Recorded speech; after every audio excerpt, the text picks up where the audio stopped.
तकबीर में कलमा में नमाजों में अज़ा में, तकबीर में कलमा में नमाजों में अज़ा में, आई नाम इलाही से मिला नाम मुहम्मद, है नाम इलाही से मिला नाम मुहम्मद। फरमाते आदम की मुझे खल्द दरी में, फरमाते आदम की मुझे खल्द दरी में, लेके हाँ हुआ तू बाप मिला नामी मुहम्मद, लेके हाँ हुआ तू बाप मिला नामी मुहम्मद। है में महबूब मतलब का इशारा, है में महबूब मतलब का इशारा, फिर क्यों ना हो महबूब खुदा नामी मुहम्मद, फिर क्यों ना हो महबूब खुदा नामी मुहम्मद। एक चश्मे ज़दन गाफिलदा शाह नबाशी, एक चश्मे ज़दन गाफिलदा शाह नबाशी, शायद गिनेगा है कुनदागा नबाशी, शायद गिनेगा है कुनदागा नबाशी। उल्फत में बड़ा बर के वफा हो के जफा हो, उल्फत में बराबर के वफा हो के जफा हो, हर चीज में लज्जत है अगर दिल में मजा हो, हर चीज में लज्जत है अगर दिल में मजा हो। फर्दुन सुमदुन अन सिफातिन खल्क़ि बरियून, फर्दुन सुमदुन अन सिफातिन खल्क़ि बरियून, रब्बुन अज़लियुन खलक़ल खल्क़ कमाला, रब्बुन अज़लियुन खलक़ल खल्क़ कमाला।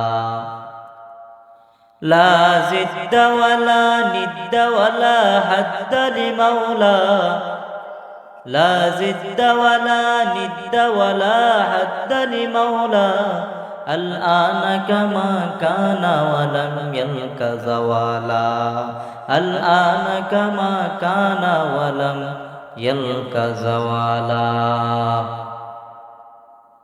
अल्हम्दुलिल्लाह, আল্লাহ পাক রব্বুল আলামিনের কাছে শুকরিয়া জ্ঞাপন করি যে মহান রব্বুল আলামিন আমাকে এবং আপনাদেরকে প্রচণ্ড শীতের মধ্যে এই কোরআনের বাগানে, কোরআনের মাহফিলে আসার এবং বসার সুযোগটুকু করে দিয়েছেন।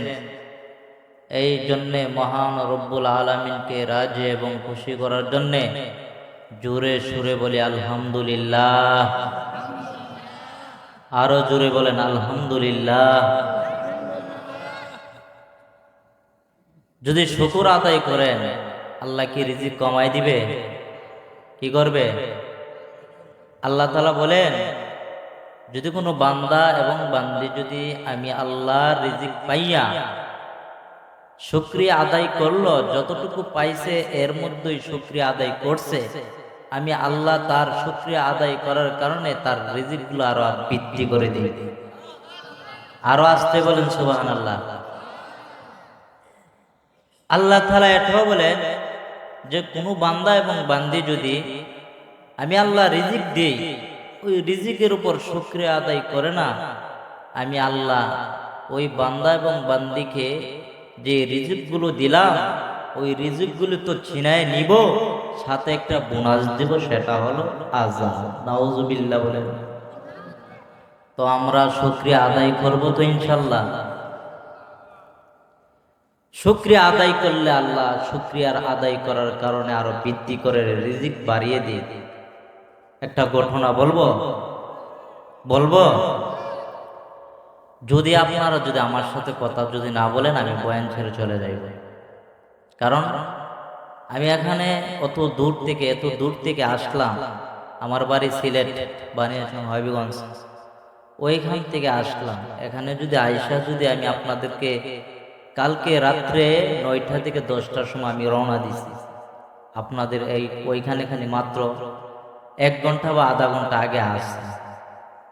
এতটুকু যদি কষ্ট করে যদি আয়সা যদি আপনাদেরকে যদি দিনই কয়েকটা কথা যদি না বলতে পারি, আর আপনারা যদি দিনই কথা যদি নাওই শুনেন, তাহলে তো এখানে আমার আওয়ার কোনো মানেই আসে না, ঠিক না? কথা যদি না বলেন আমাকে বলবেন, হুজুর আমরা বয়ান শুনবো না, আপনি আপনার বাড়িতে যান। আমি এটাও পারবো। বুঝতে পারছেন? কথা বলবেন তো ইনশাল্লাহ। নূহ আলাইহিস সালামের জামানায় এক ব্যক্তির নাম ছিল ওস। ওই ওস ব্যক্তিকে নূহ আলাইহিস সালাম দাওয়াত দিল। নূহ আলাইহিস সালাম বলতেছেন, ওস সকালবেলা তোমাকে আমার বাড়িতে দাওয়াত করলাম।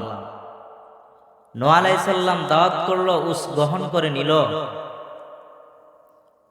তো ওস নূহ আলাইহিস সালামের দাওয়াত গ্রহণ করার পর সকালবেলা নূহ আলাইহিস সালামের বাড়িতে গেল।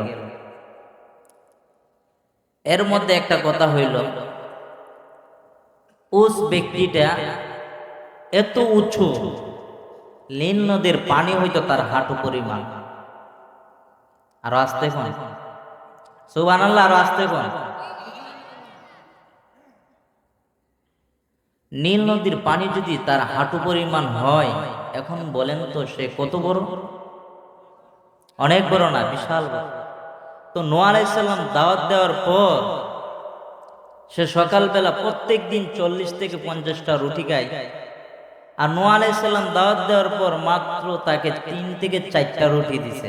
এখন আপনার বলেন, যে ব্যক্তি 40 থেকে 50টা রুটি খায়, এই ব্যক্তিকে যদি 4টা রুটি দেওয়া হয়, তার রাগ কি থাকবে নাকি থাকবে না? তার রাগ উঠবে নি? নূহ আলাইহিস সালাম বলে, ওস তুমি শুরু করো। ওসে আমি পুরা ডিম করব। নূহ আলাইহিস সালাম বুঝতে পারলো, সে রেগে গেল। আবার বলল, ওস তুমি শুরু করো। ভাই আর বেশি বলবেন না, বললে কিন্তু অবস্থা খারাপ হয়ে যাবে।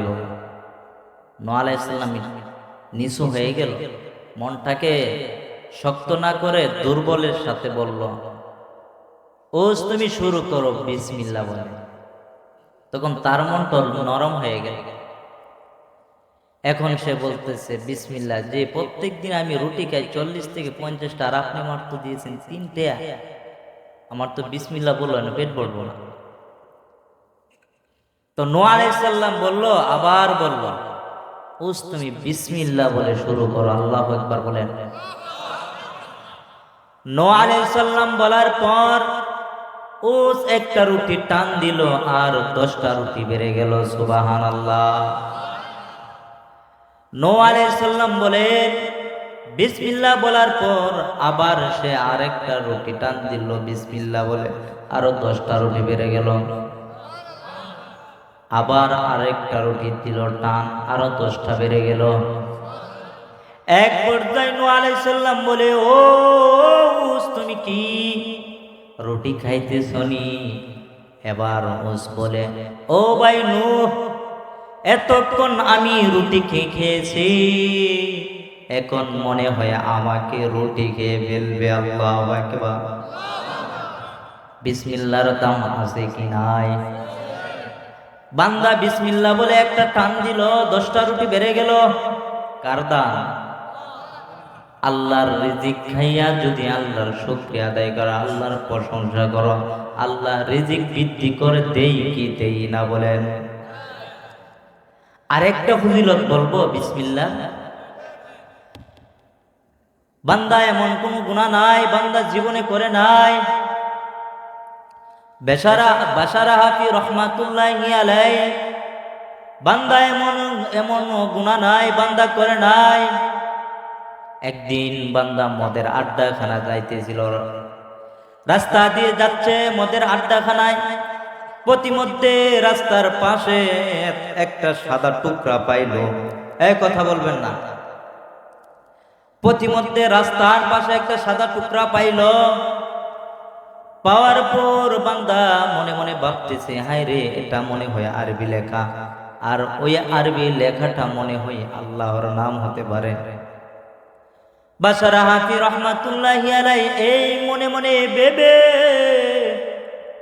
মদের আড্ডাখানা যাইতেছিল। কোথায়? কথা বলেন, কোথায় যাইতেছিল? মদের আড্ডাখানা জিনা বেবিচারের মধ্যে যাচ্ছিল। কিন্তু বান্দা সাদা একটা টুকরা পাইল, আর মনে মনে ভাবলো এটা মনে হয় আল্লাহর নাম হতে আরবি লেখা। সে মদের আড্ডাখানা না যাইয়া সরাসরি বাড়িতে চলে গেল।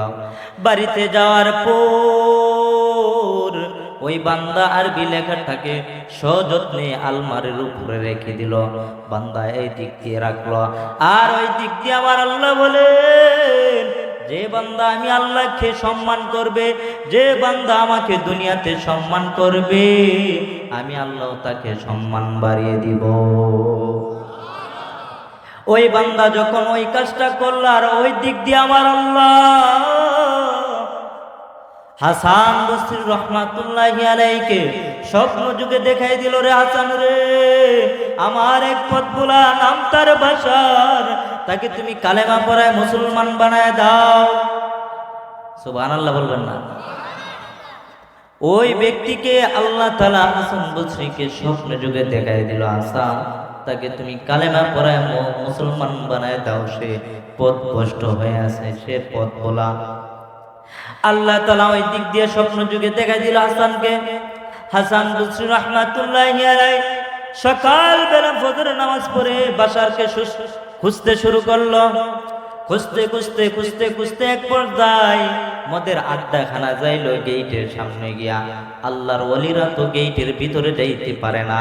আল্লাহর ওলিরা গেইটের সামনে গিয়া একজন ভাইকে জিজ্ঞেস করলো, আরে ভাই, এখানে বাশার নামে কোনো লোক আছে কি?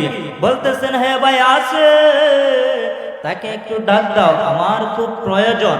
এবার বাশার কয়েকজন বলতেছে, ভাই সে তো মদ পান করে বেহুশ হয়ে আছে। এবার হাসান বসরি রাহমাতুল্লাহি আলাইহি বলেন, ও ভাই, তাকে তুমি ধরে নিয়ে আসো। কয়েকজন ধরে নিয়ে আসলো। আসার পর বলতেছেন, বাশারকে বলতেছেন, হাসান বসরি রাহমাতুল্লাহি আলাইহি বলেন, আরে ভাই বাশার, তুমি কি এমন অন্যায়, কি এমন কাজ করেছো যে কাজের বিনিময়ে আল্লাহ তোমার সমস্ত গুনাহ মাফ করে দিয়েছে? হাসান বসরির কথা শুনে এবার বাশার হাফি রহমাতুল্লাহি আলাইহি বলতেছেন, ও ভাই, আমি তো এমন কোন কাজ করি নাই, আমল যে আমলের বিনিময়ে আমাকে আল্লাহ সমস্ত গুনাহ মাফ করে দিবে। তবে একটা কাজ স্মরণ আছে রে, ও ভাই শুনো, সেই কাজটা কি?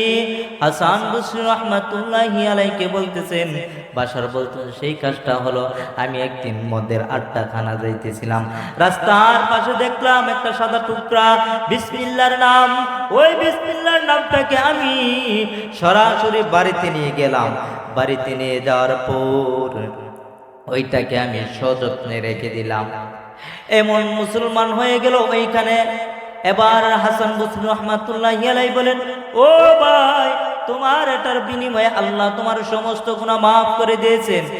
আর ওই ব্যক্তি মুসলমান হওয়ার পর বান্দা কোনোদিন জমিনের মধ্যে জুতো পাও দিয়ে হাঁটে নাই।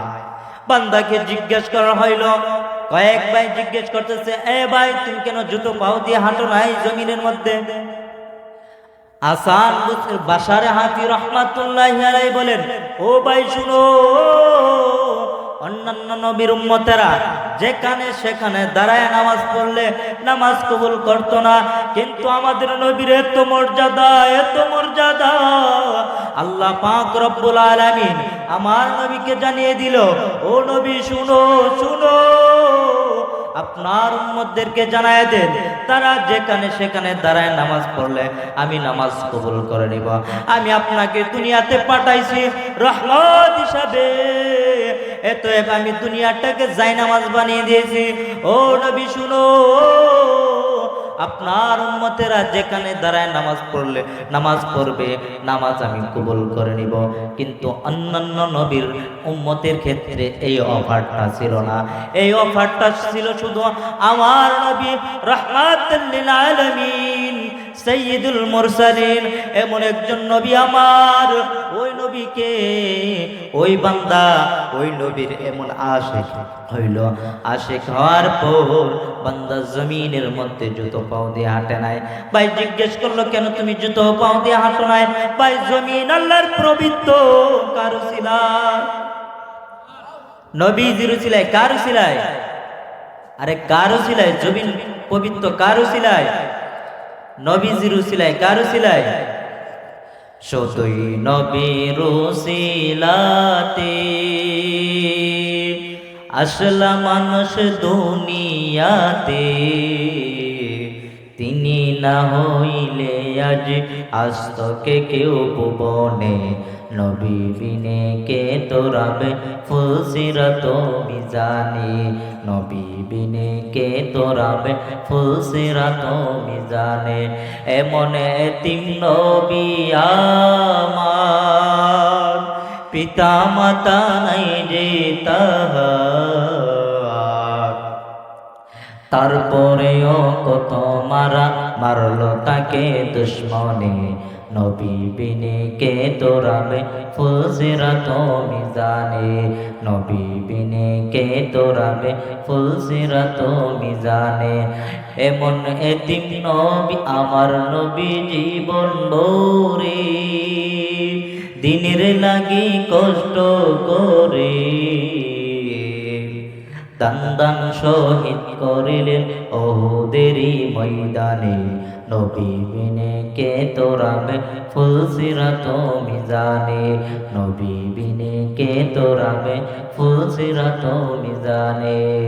এরে দুনিয়ার মানুষ শুনো, যে নবীর জন্য আল্লাহ দুনিয়া সৃষ্টি করেছেন, ওই নবী কেমন আল্লাহ তাআলা দুনিয়ার মধ্যে পাঠায়া বলেন, ও নবী আমি আপনাকে দুনিয়াতে পাঠাইলাম গোটা উম্মতের জন্য, গোটা পৃথিবীর জন্য রহমত। আল্লাহ তাআলা কোরআনে বলেন, ওয়া মা আরসালনাকা ইল্লা রাহমাতাল লিল আলামিন। আল্লাহ তাআলা বলেন, নবী আমি আপনাকে দুনিয়াতে পাঠাইলাম রহমত হিসাবে। এত নবী পশু পাখির জন্য রহমত, গাছপালার জন্য রহমত, নবীজি সব কিছুর জন্য রহমত। এক সাহাবী গাছের পাতা ছিঁড়তেছেন, গাছের পাতা আল্লাহর নবী দেখতে পারলো, ওই সাহাবী গাছের পাতা ছিঁড়ল, ছিঁড়ার পর আল্লাহর নবী ওই সাহাবীর কাছে গেল, যাওয়ার পর আল্লাহর নবী ওই সাহাবীর ওই চুলের মধ্যে ধরে এইভাবে একটা টান দিল, আর ওই ব্যক্তিটা ইস বলে একটা শব্দ করলো। আল্লাহর নবীকে সাহাবী বলল, আল্লাহর নবী আপনি কেন আমাকে এইভাবে টান দিলেন? তুমি কি ব্যথা পেয়েছো? হ্যাঁ আল্লাহর নবী আমি তো ব্যথা পেয়েছি। তাহলে তুমি যদি ব্যথা পাও, একটা গাছ হতো, গাছের মধ্যে তুমি কিভাবে তুমি পাতা ছিল? আরে ভাই গাছের তো একটা প্রাণ আছে কি নাই? ওই গাছের জন্য নবীজি রহমত, পশু পাখির জন্য রহমত, সব কিছুর জন্য নবীজি রহমত, মাছের জন্য রহমত। এরে দুনিয়ার মানুষ শুনো, আজ তুমি ওই নবীকে চিনো না, অথচ ওই নবীকে দুধের বাচ্চা চিনতে পারে, জঙ্গলের হরিণেরা চিনতে পারে। আজ তুমি মানুষ হয়ে চিনলা না। এক ইহুদি মহিলা নবীজির সামনে হাজির, দুধের বাচ্চাকে নিয়ে হাজির হইল। ওই ইহুদি মহিলা যখন দুধের বাচ্চাকে নিয়ে যখন নবীজির সামনে হাজির হইল, তখন ওই দুধের বাচ্চা আমার নবীর নুরানি চেহারা দেখিয়া সঙ্গে সঙ্গে সালাম দিয়ে দিল। আর আসতে এখন বাড়িতে গিয়ে বলেন সুবহানাল্লাহ। মা আশ্চর্য হয়ে গেল, কি ব্যাপার? যে বাচ্চা কথা বলতে পারে না, যে বাচ্চা শিশু, ওই বাচ্চা কিভাবে নবীকে সালাম দিতে পারে? আল্লাহর পক্ষ থেকে ওই বাচ্চার জবান খুলিয়ে দিল। তখন আল্লাহ তাআলা যখন ওই বাচ্চার জবান খুলিয়ে দিল, তখন ওই বাচ্চা বলতেছেন, ও মা, আমি সালাম জানি না গো মা, নবীজির পিছনে দেখলাম জিব্রাইল আমিন দাঁড়ানো, জিব্রাইল আমিন আমাকে সালাম শিখিয়ে দিল, আর আমি আদবের সহিত নবীকে সালাম দিয়ে দিলাম। ওই বাচ্চার মা বলতেছেন, যে বাচ্চা কথা বলতে পারে না, যে বাচ্চা শিশু অবস্থা, ওই বাচ্চা যদি নবীকে চিনতে পারে, ওই মহিলা বলতেছে, নবী, আমার আর বোঝার আর বাকি নাই, এই মুহূর্তে আপনি আমাকে কালেমা পড়ায় মুসলমান বানায় দাও। আরো আসতে বলেন সুবহানাল্লাহ। গুনাহ হইব, শীতে ধরে ফেলছে। মা আশ্চর্য হয়ে গেল, বাচ্চার এই কাণ্ড দেখে মাও মুসলমান হয়ে গেল। মুসলমান হওয়ার পর এরে দুনিয়ার মানুষ, আজ আমরা ওই নবীকে চিনি না, অথচ নবী আমার জন্য, আপনার জন্য মাদিনাতুল মুনাওয়ারার মধ্যে আজ পর্যন্ত নবী ইয়া উম্মতি, ইয়া উম্মতি বলে কান্না করতেছে, ইয়া উম্মতি বলে কান্না করতেছে। আজ তুমি ওই নবীর জন্য দুরূদ পড়ো না, ওই নবীকে তুমি চিনো না রে ভাই, নবী কেমন নবী আমার। অথচ নবী যে এখনো কাঁদতেছে, এখনো কান্না করতেছে।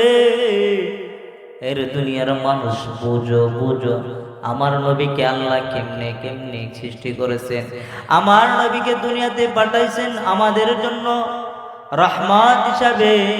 আজ ওই নবীকে তুমি কদর করো না, সম্মান করো না রে ভাই।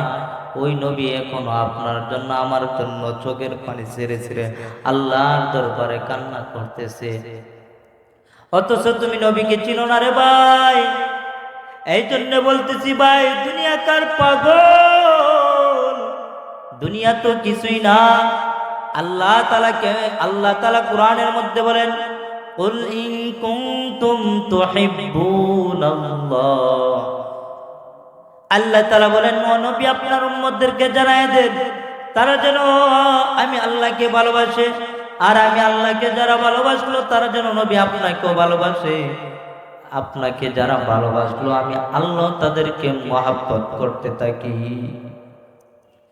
আল্লাহ তাআলা বলেন, আমার নবীকেও ভালোবাসো, ফাত্তাবিউনি, আমার নবীর অনুসরণ করো, তাহলে আমি আল্লাহর ভালোবাসা পেয়ে যাবে। আল্লাহ বলেন, ইয়াহবিবুকুমুল্লাহ, তাহলে আমি আল্লাহর ভালোবাসা পেয়ে যাইবা।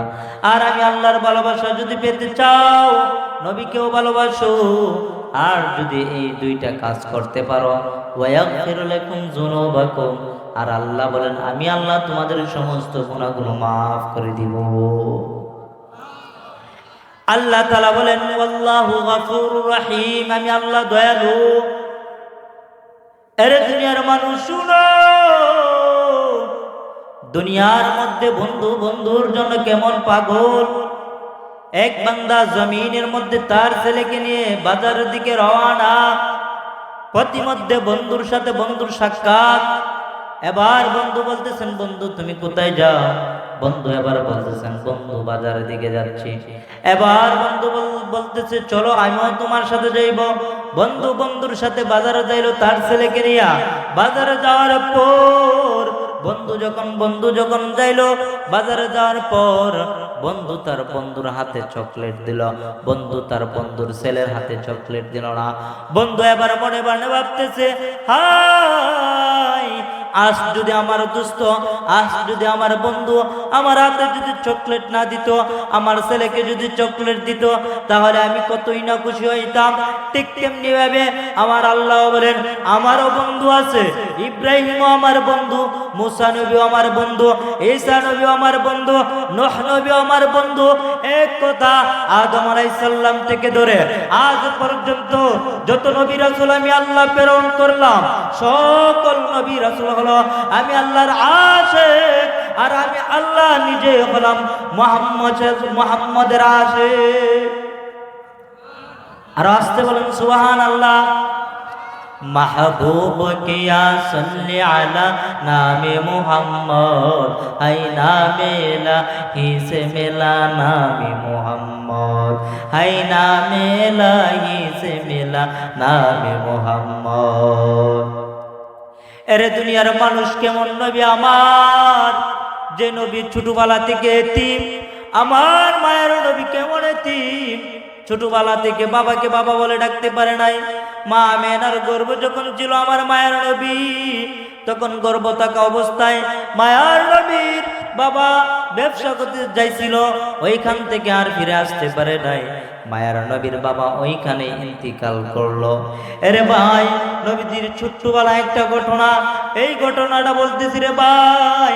নবীজি যখন ছোট ছিল, একদিন মায়ার নবী রাস্তার পাশে বসে সব ছেলেদের খেলা দেখতেছেন বিকাল বেলা।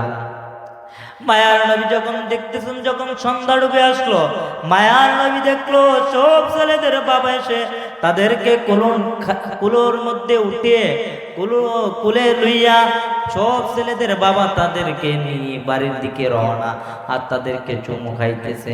মায়ার নবী ডানে তাকায় বামে তাকায়, আর মায়ার নবী দেখে সব ছেলেদের বাবা এসে তাদেরকে আদর করে করে করে করে বাড়ির দিকে নিতেছে। আর আমার মায়ের নবী ডানে তাকায় আর বামে তাকায়, আর চোখের পানি ছেড়ে ছেড়ে কান্না করতেছে। এর দুনিয়ার মানুষ আমার নবী কেমন এতিম। মায়ের নবী ডানে তাকায় আর বামে তাকায়, দেখে বাবা আসে না, বাবা আসে না। মায়ের নবী চোখের পানি ছেড়ে কান্না করতেছে। সকল ছেলেদের বাবা আছে, আমার বাবা কই? মায়ের নবী এইভাবে কান্না করতেছে। আর ওই দিক দিয়ে সন্ধ্যা ডুবে আসলো, সন্ধ্যা ডুবে আসলো। আর মা আমেনা, কি ব্যাপার সন্ধ্যা ডুবে গেল, আমার ছেলে মোহাম্মদ কই? মায়ার নবীর মা খুঁজতেছে। আর রাস্তার পাশে দিয়ে কয়েকজন যুবক যাচ্ছে, কয়েকজন লোক ছেলেদেরকে জিজ্ঞেস করলো, আরে বাবা তোমরা কি আমার ছেলে মোহাম্মদকে দেখেছো? ওই ছেলেরা বলে, না না না, আমরা তোমার ছেলে মোহাম্মদকে চিনি না, তবে ওই রাস্তার পাশে একটা ছোট্ট ছেলে দেখেছি, বাবা বাবা বলে কান্না করতেছে। মায়ার নবীর মার বুঝতে আর বাকি নাই। মায়ার নবীর মা এবার দৌড়ে চলল। মায়ার নবীর মা দৌড়ে চলে গেল। দৌড়ে চলে যাইতে যাইতে যাইতে যাইতে ওই রাস্তার পাশে গেল, গিয়ে দেখতেছেন মায়ার নবী কান্না করতেছে আর বলতেছে, ও বাবা তুমি কোথায়? আমি তোমার বাবা, আমি তোমার বাবার ডাকটা, আমি বাবা ডাক শুনতে চাই, আমি তোমাকে বাবা ডাকতে চাই, আমি তোমার আদর পেতে চাই রে বাবা। মায়ার নবী এইভাবে চোখের পানি ছেড়ে কান্না করতেছে। মা আমেনাও যখন আয়া শুনতে পারলো, মা আমেনা দেখতেছেন, এর সন্তান তুমি এইখানে কেন কান্না করতেছো? মায়ার নবী আবার মা আমেনার জড়ায়া ধরে বলতেছিল, মা সব ছেলেদের দেখলাম বাবা এসে, বাবা তাদের আছে, তাদেরকে চুমু খেয়ে খেয়ে বাড়ির দিকে নাই দিতেছে, কিন্তু মা আমি দেখলাম আমার বাবা নাই, মাও না, বাবা নাই। আমি তো বাবার ডাকতে পারলাম না, বাবা বলে ডাকতে পারলাম না। মায়ার নবীর মা চোখের পানি ছেড়ে কান্না করতেছে, এর মোহাম্মদ তুমি কান্দিও না রে মোহাম্মদ, তুমি যদি কাঁদো আমি মা সহ্য করতে পারবো না রে মোহাম্মদ। এবার মায়ের নবী বলতেছেন, ও মা আমি তো আমার বাবাকে দেখি নাই, আমি আমার বাবাকে দেখতে চাই। মা আমেনা বলেন, রে সন্তান তুমি যখন গর্ভে ছিলা রে, তোমার বাবা ওই ব্যবসা করতে যাইছিল, ওই ব্যবসা করতে আর তোমার বাবা ফিরে আসতে পারে নাই রে সন্তান, তোমার বাবা ওইখানে ইন্তিকাল করলো। এবার মায়ের নবী বলার পর, মায়ের নবীর মা বলার পর মায়ের নবী বলে, ও মা আমি তো আমার বাবাকে দেখতে পারলাম না রে মা, তাহলে আমি আমার বাবার কবর দেখতাম চাই, আমি আমার বাবার কবর দেখবো রে মা। এবার মায়ের নবীর মা নবীজির দাদার কাছে নিয়ে যাইল।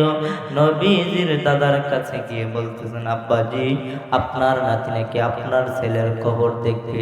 মায়ার নবী যখন মায়ের নবীর মা বলার পর নবীজির দাদা অনুমতি দিল, যাও উঠবা বাহন, তোমরা যাও, আর সাথে দেশে উম্মে আইমানকে নিয়ে যাও। তারা তিনজন চলে গেল। তিনজন চলে যাওয়ার পর মায়ার নবী ওই বাহন দিয়ে চলে গেল। চলে যাওয়ার পর আস্তে আস্তে যখন বাবার কবরের পাশে আসলো, বাবার কবর কাছাকাছি চলে আসলো, এবার মা আমেনা বলতেছেন, এর সন্তান, ওই যে দেখা যায় একটা গাছ, ওই গাছের পাশে তোমার বাবার কবর। মায়ার নবী আবার ওই গাছের পাশে যখন কাছাকাছি যখন চলে আসলো, মায়ার নবী লাফ দিয়ে পড়ে গেল। মায়ার নবী লাফ দিয়ে পড়ার পর ওই কবরের মধ্যে কান্না শুরু করলো, আও বাউ করে কান্না করতেছে আর বলতেছেন, ও বাবা, সব ছেলেদের বাবা আছে, আমার বাবা নাই, বাবা তোমাকে আমি ডাকতে পারলাম না, ও বাবা তুমি কোথায়? বাবা আমি তোমাকে বাবা বলে ডাকতে চাই, আমি তোমাকে দেখতে চাই রে বাবা।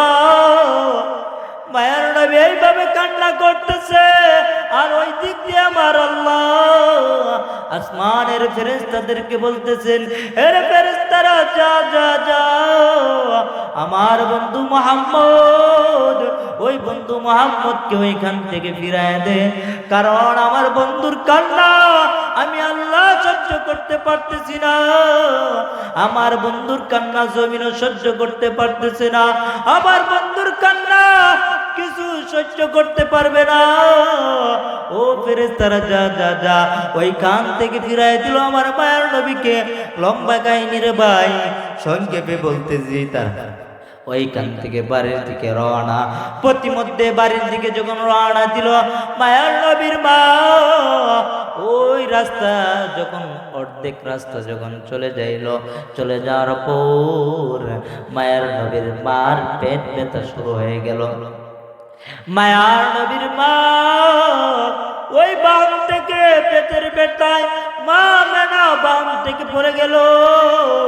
পড়ে যাওয়ার পর উম্মে আইমানকে বলতেছেন, রে উম্মে আইমান, শুন রে উম্মে আইমান, আমি মনে হয় না আর বেশিক্ষণ বাঁচবো, আমি মনে হয় এইখানে ইন্তিকাল করবো রে উম্মে আইমান, কারণ এখন মনে হয় আমার সন্তান চির এতিম হয়ে যাবে রে উম্মে আইমান। তার বাবাকে এসে দেখতে এসে এখন মনে হয় উম্মে আইমান আমাকেও বুঝি হারাইল রে। এবার উম্মে আইমানকে বলল, রে ওই উম্মে আইমান, আমার সন্তানকে আমার বুকের উপরে উঠাই দে রে, আমি আমার সন্তানকে শেষবারের মতো দেখতে চাই। মায়ার নবীকে যখন মা মেনার বুকের উপরে উঠাই দিল, মায়ার নবীর মা বলতেছেন, রে সন্তান, তোমার বাবাকে দেখতে এসে এখন মনে হয় রে সন্তান, এখন মনে হয় আমাকে হারাইলের সন্তান।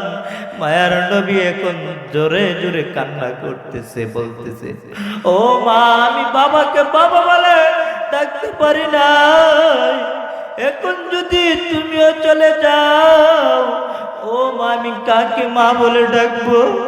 মায়ার নবী কান্না করতেছে আর চোখের পানি ধরে রাখতে পারে নাই।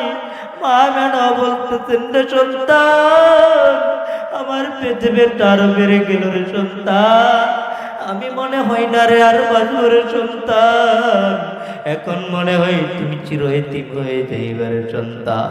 মায়ার নবী কান্না করতেছে, মায়ার নবী কেমন কষ্ট করলো রে নবীর উম্মত, আজ ওই নবীকে তুমি চিনো না, ওই নবীকে বন জঙ্গলের উড়ে গেলা চিনতে পারে, দুধের বাচ্চা চিনতে পারে, বনের পশু চিনতে, আজকে তুমি চিনো না, বনের পশু চিনল যারে, চিনল নাই মানুষ তারে, বনের পশু চিনল যারে চিনল নাই মানুষ তারে আবু জাহেল লাহাবেরা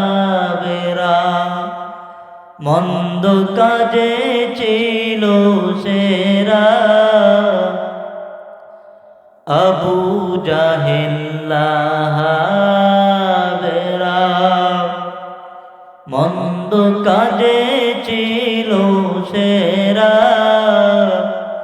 আকাশ বাতাস কাঁদে যেন আকাশ বাতাস কাঁদে যেন তাদের রনাচারে চিনল নাই মানুষ তারে। ঠিক কিনা বলেন?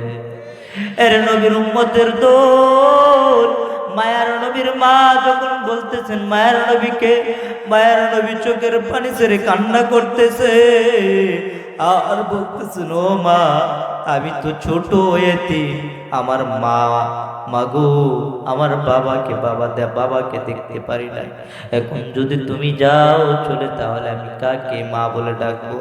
মায়ার নবীর মা চোখের পানি ছেড়ে কান্না, মায়ার নবী কান্না কান্না কান্না। এক পর্যায়ে রে ভাই এইখানে লম্বা কাহিনী। তারপর নবীজির মাও এইখানে ইন্তিকাল করলো। ইন্তিকাল করার পর মায়ার নবী আর উম্মে আইমান তারা চলে গেল। চলে যাওয়ার পর এবার মায়ার নবীর দাদা দেখতেছেন কি ব্যাপার, তারা গিয়েছিল তিনজন তারা গিয়েছিল তিনজন, এখন বাহনের মধ্যে দেখা যায় দুইজন, আরেকজন কোথায়? মায়ার নবী যখন কাছাকাছি চলে আসলো, মায়ার নবী কাছাকাছি চলে আসার পর এবার মায়ার নবী বাহন থেকে লাফ দিয়ে পড়ে গেল। মায়ার নবী লাফ দেওয়ার পর মায়ার নবীর দাদাকে গিয়ে জড়ায় ধরলো। ও দাদাজি, বাবাকে দেখতে গিয়ে আমি এখন মাকে হারাইলাম।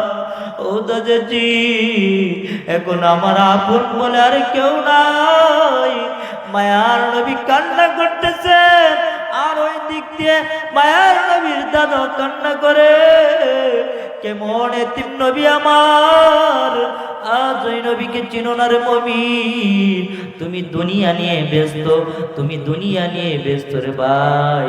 আমি আপনাদের সামনে একটা হাদিস বলেছিলাম, যে হাদিসটা আল্লাহর নবী বলেন লা ইয়াকুনু আহাদুকুম হাত্তা আকুনা আহাব্বা ইলাইহি মিন ওয়ালিদিহি ওয়া ওয়ালাদিহি ওয়ান নাসি আজমাইন। আল্লাহর নবী সাহাবায়ে কেরামদেরকে বলেন, ও সাহাবায়ে কেরাম শুনো, তোমরা যদি প্রকৃত মুমিন হতে চাও তাহলে তোমাদের জীবনের চাইতে, তোমাদের জান মাল, তোমাদের বিবি বাচ্চা সন্তান সন্তানাদির চাইতে আমি নবীকে ভালোবাসতে হবে, তাহলে তুমি প্রকৃত মুমিন হতে পারবা। আর নয় তুমি প্রকৃত মুমিন হতে পারো না। এরে দুনিয়ার মানুষ, আজকে তো আমরা নবীকে ভালোবাসি না। এরে দুনিয়ার মানুষ, দুনিয়া পাগল।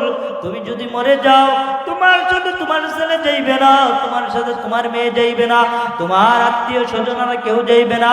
মসজিদের চারওয়ালা পালকিতে এনে যখন তুমি মরে যাইবা, ওই পালকিতে তোমাকে কবরের মধ্যে নিয়ে যাইবে।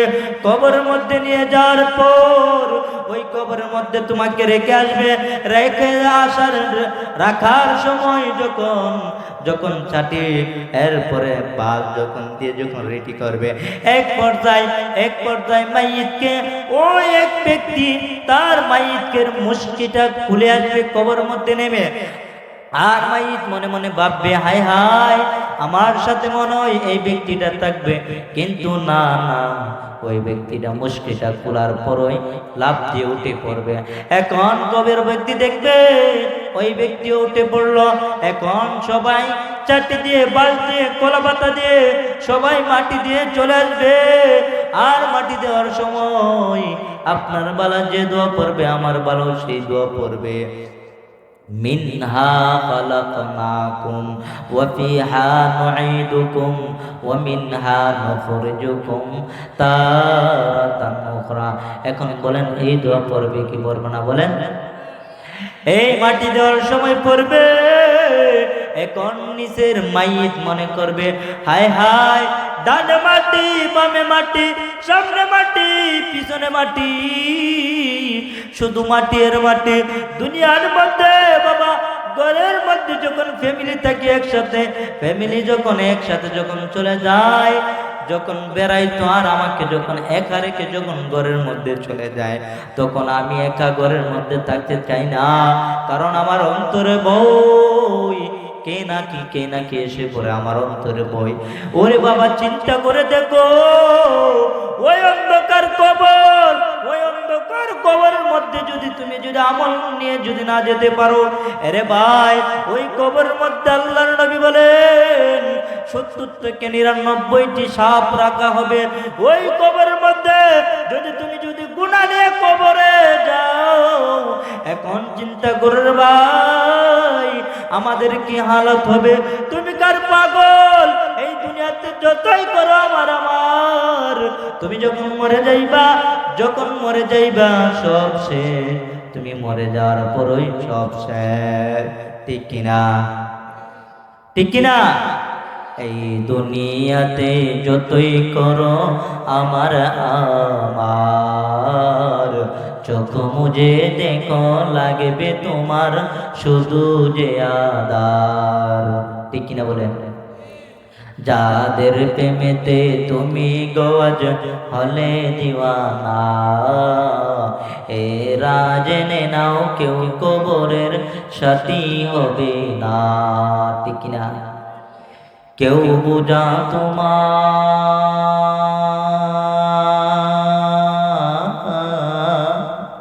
কেউ বুঝা তোমার নিবে না সেই হাসর ময়দানে, কি আমল তুমি গড়লে নিয়ে যাবে সেইখানে, কি আমল তুমি গড়লে নিয়ে যাবে সেইখানে। ফুল ফোটে যেমন জ্বর তেমন খোদার বাগানে, আয়ো কতক্ষণ কারে কানে কে বলো জানে। তাই থাকতে সময়, তাই থাকতে সময় নাও বুঝে ভাই জীবনের মানে, সব আছে লেখা দেখে না ওই আয়াতে কুরআনে, সব আছে লেখা দেখে না ওই আয়াতে কুরআনে। এর দুনিয়ার মানুষ শুনো, দুনিয়া তুমি ব্যস্ত, দুনিয়া কিছুই না। তুমি যখন মরে যাইবা, মরে যাওয়ার পর তোমার সব কিছু শেষ। তোমার ছেলে মেয়ে 3 দিন 4 দিন তারা কান্নাকাটি করবে, এরপরে 1 সপ্তাহ যখন চলে যাইবে সবাই তোমাকে ভুলে যাইবে, ঠিক কিনা বলেন? তাহলে তুমি কিসের পাগল?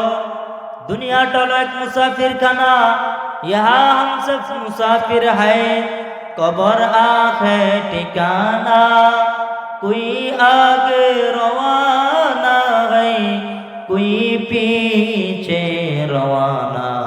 এরে ভাই দুনিয়ার মধ্যে তুমি নেক কাজ করো তাহলে তুমি জান্নাতে যেতে পারবা, আর যদি গুনাহ নিয়ে যদি কবরে যাও, ওই কবরের মধ্যে শুধু আযাব আর আযাব। এখনো সময় আছে, কোরআনের মাহফিলে আসর যুবক, ও মুরব্বী বাবারা শুনো, ও পর্দার আড়ালের মা, ও বোনেরা শোনো, দুনিয়ার মধ্যে তুমি যতই করো গুনাহ, আল্লাহর কাছে তওবা করো আজকের মতো, আর আল্লাহর কাছে বলো আল্লাহ জীবনের মতো তওবা করলাম আল্লাহ, আর জীবনে গুনাহ করব না, আর জীবনে অন্যায় করব না, আর কোনোদিন বেপরদা চলব না, আয় আল্লাহ আর কোনোদিন নামাজ ছাড়ব না রে মালিক। এইভাবে যদি যুবক যদি জীবনের মধ্যে তওবা করতে পারো, আল্লাহ তোমার চোখের পানির আশার আগেই আল্লাহ তোমার জিন্দেগির গুনাহগুলো মাফ করে দিব। আমরা ইনশাআল্লাহ পারবো তো এখান থেকে তওবা করে যেতে পারবো? জীবনে যুবক এমন কোন গুনাহ নাই বান্দা, যে বললাম বাশারে হাফি রহমাতুল্লাহি আলাইহি জীবনে এমন কোনো গুনাহ নাই যে বান্দা করে নাই, এরপরও আল্লাহ তাকে মাফ দিয়েছে। আরেকটা ঘটনা বলেই আমি শেষ করে দিব। এক যুবক আল্লাহর রসুলের কাছে হাজির হইল। আল্লাহর রসুলের কাছে বলতেছেন, আল্লাহ নবী, আমি তো অনেক বড় অন্যায় করে ফেললাম, অনেক বড় গুনাহ করে ফেললাম। যুবক বলতেছে, আল্লাহর নবী, আল্লাহ মনে হয় না আমাকে মাফ করবে, আল্লাহ আমাকে মনে হয় না মাফ করবে। আল্লাহর নবী বলল, ও যুবক শুনো,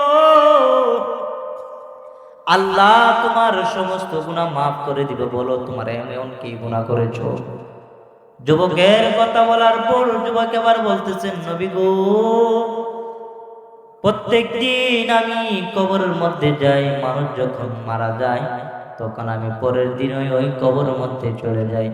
কবরের মধ্যে চলে যাওয়ার পর ওই কবর থেকে আমি ওই মানুষটার সাদা কাফন গুলো চুরি করে নিয়ে আসি। আল্লাহর নবী শুনো, একদিন, 2 দিন চলে যায়, 3 দিন, 4 দিন, 1 সপ্তাহ চলে যায়।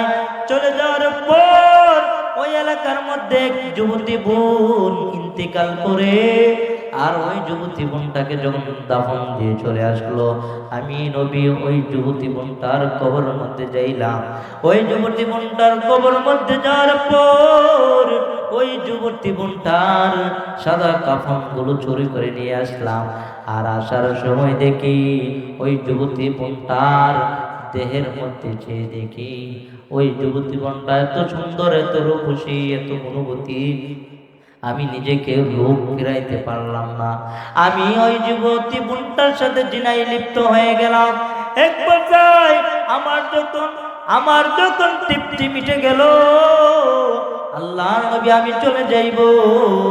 চলে যাওয়ার সময় ওই যুবতী বোনটা লাফ দিয়ে উঠে পড়ল।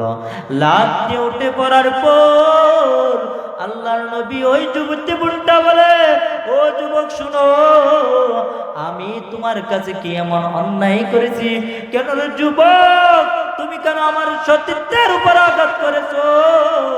কেন তুমি আমার সতীত্বের উপর আঘাত করেছো রে যুবক? তখন ওই যুবকটা বলতেছে, আল্লাহর নবী যখন ওই যুবতী বোনটা বলার পর আমার ছবি মনে হয় আমার মাথার উপর পড়ে গেল। আমার তো মাথার চারদিকে ঘুরে, আমি মনে হয় না দুনিয়ার মধ্যে নাই। আমি ওই যুবতী বোনটার আওয়াজ শুনে, কণ্ঠ শুনে আমি দৌড়ে পালাইতে শুরু করলাম। আর ওই দিন থেকে আমার কোনো ঘুম নাই রে নবী। আমি কোনোদিন খানাও খাইতে পারি নাই বালা করে আমি 1 ঘন্টা, 2 ঘন্টা, 3 ঘন্টা, 4 ঘন্টা আমি বালা করে ঘুমাইতে পারি নাই রে নবী। বারবার ওই যুবতী বোনটার কথা মনে পড়ে আল্লাহর নবীর কাছে বলার পর এবার আল্লাহর নবী বলেন, ও যুবক, তুমি আমার দরবার থেকে সরে দাঁড়াও, তুমি আমার কাছে আসো না, কারণ আমি এটা মাফ করতে পারবো না। আল্লাহ যদি তোমাকে যদি না মাফ করে, আমিও পারবো না রে যুবক, তুমি আমার থেকে দূরে সরে যাও। তখন ওই যুবক দৌড়ে পালাইতে শুরু করলো, দৌড়ে চলে গেল জঙ্গলের মধ্যে। জঙ্গলের মধ্যে যাওয়ার পর বান্দা আল্লাহর কাছে কান্না জোরে কান্না করতে যায় আর বলতেছে, আসমানের মালিক, তুমি তো দুনিয়াতে পাঠাইছো রে মালিক।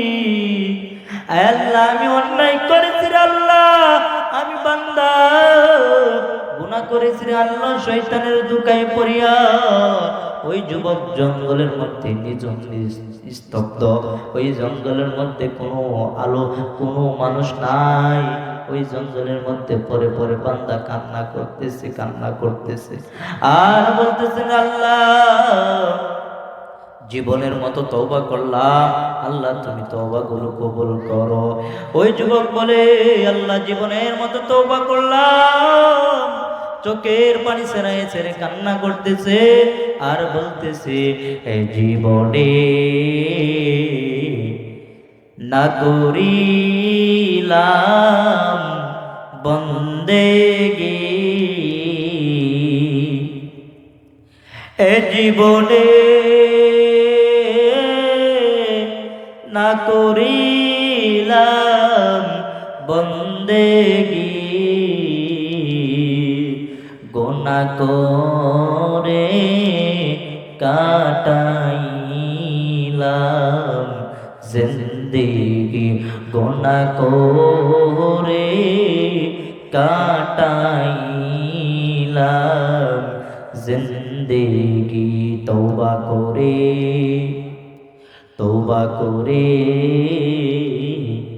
আবার তওবা ভাঙ্গিলাম তওবা করে আবার তওবা ভাঙ্গিলাম অবশেষে খাঁটি তওবা করিলাম অবশেষে খাঁটি তওবা করিলাম আদর রায়া মাশাআল্লাহ বানাইয়া আদর রিয়া মাশাআল্লাহ বানাইয়া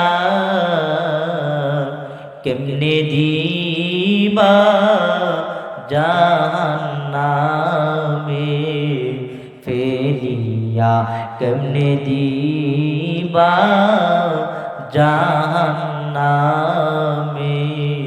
ফেলিয়া যুবক চোখের পানি ছেড়ে কান্না করতেছেন ও আসমানের মালিক আল্লাহ তোমার নাম তো গফফার তোমার নাম তো সত্তার তোমার নাম তো রহিম তোমার নাম তো রহমান আল্লাহ তোমার নামের বদৌলতে আল্লাহ আল্লাহ তুমি আমার জিন্দেগীর গুনাহগুলো মাফ করে দাও ওই চোখের পানি যখন বান্দা যখন ছেড়ে ছেড়ে কান্না করতেছে আসমান থেকে একটা গায়েবী আওয়াজ আসলো আল্লাহ তাআলা বলেন রে বান্দা আমি আল্লাহ তোকে মাফ করে দিলাম রে বান্দা আর গুনাহ করিস না আর গুনাহ করিস না ওই বান্দা জীবনের মতো তওবা করলো রে বান্দা ও দুনিয়ার মানুষ ও আমার ভাইরা শুনো ও পর্দার মাও শুনো আজ থেকে জীবনের মতো তওবা করো আল্লাহর কাছে যদি চোখের পানি যদি ছেড়ে যদি কান্না করতে পারো চোখের পানি ব্যথা দিবে না চোখের পানির বিনিময়ে আল্লাহ তোমার সমস্ত গুনাহগুলো মাফ করে দিবে আমরা পারবো তো ইনশাআল্লাহ যুবকের মতো তওবা করতে পারবো পারবেন তো ইনশাআল্লাহ আল্লাহ তুমি আমাদেরকে সকলকে আল্লাহ তুমি গুনাহমুক্ত জিন্দেগি দান করো আমিন বলেন আল্লাহ আমাদেরকে 5 ওয়াক্ত নামাজ পড়ার মতো তৌফিক দান করো আল্লাহ আমাদের মা বোনদেরকে আল্লাহ তুমি পর্দানিশী বানিয়ে দাও আয় আল্লাহ এলাকার মধ্যে যেন তোমার রহমতের আয় আল্লাহ এলাকার মানুষ যেন 5 ওয়াক্ত নামাজ পড়তে পারে সেই তৌফিক দান করো আল্লাহ তাআলা আমাকে এবং আপনাদেরকে যেন 5 ওয়াক্ত নামাজ এবং নবীজির সুন্নাত সবগুলো আমল করার মধ্যে যেন আল্লাহ তৌফিক দান করেন বলেন আমিন ওয়া আখিরু দাওয়ানা আলহামদুলিল্লাহি রাব্বিল আলামিন।